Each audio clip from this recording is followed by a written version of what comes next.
Hello everyone, this is Sarah Anma from artofrelationship.net with another love moment for you. Today I want to share some shortcuts for you for happy and harmonious relationships. And while a lot of these are daily practice in my marriage, these are applicable in all of my relationships. And I've used them with family and with friends and even in work type situations, business situations.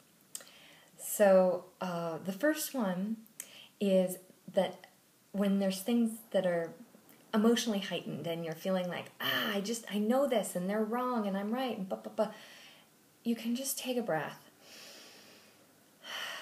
Or rather, I just take a breath and I ask myself, would I rather be right or would I rather be happy? And in that is a lot of freedom. Okay, I'm going to choose to be happy.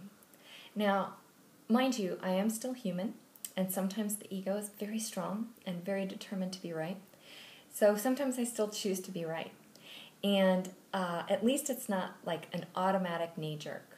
I'm making a decision, okay, I know I'm going to choose to be right. It's going to feel really good for a very short time, and then it's going to feel terrible, but I'm willing to do it.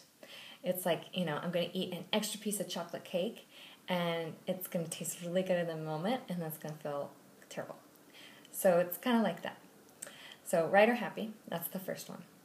The second one is, this is really good for people who have a challenge, maybe a project that they're working on, a couple with a brand new baby, because both parties are working really hard and the amygdala is gathering evidence against the other person. They're not doing X, Y, and Z, and I'm doing so much. And especially with like a new baby where there's a lot of extra sacrifice going on, and nobody's giving you a cookie for it.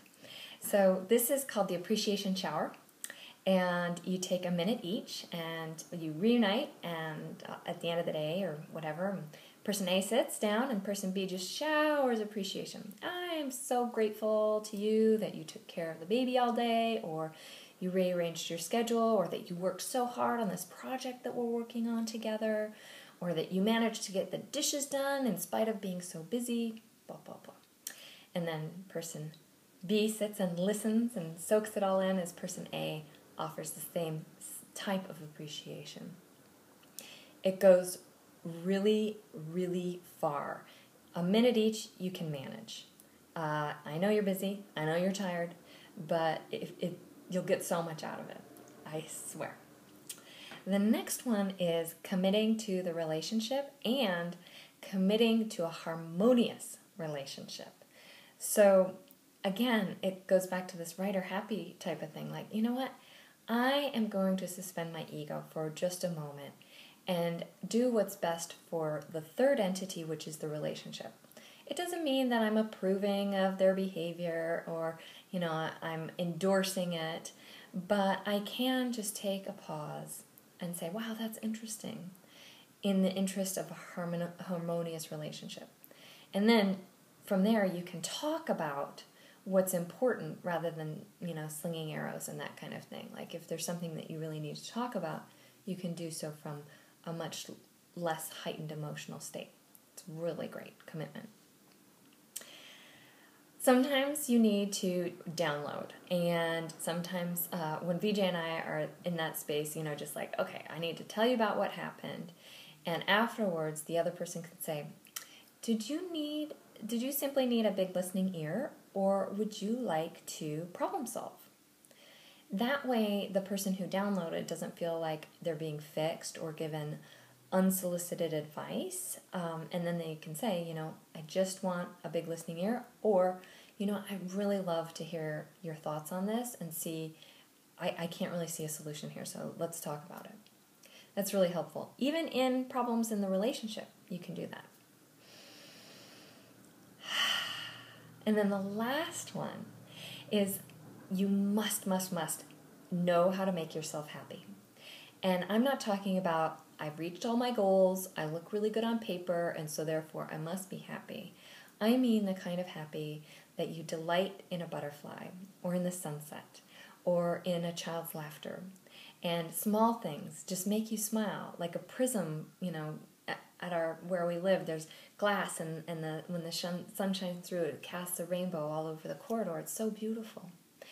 And it's delightful every time, never gets old.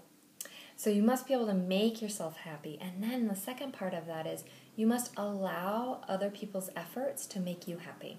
So you show them appreciation, and that their efforts are received and they're responded to and they worked. You know how terrible it feels to offer somebody a gift and they're like, oh no, thanks. No, I don't want that.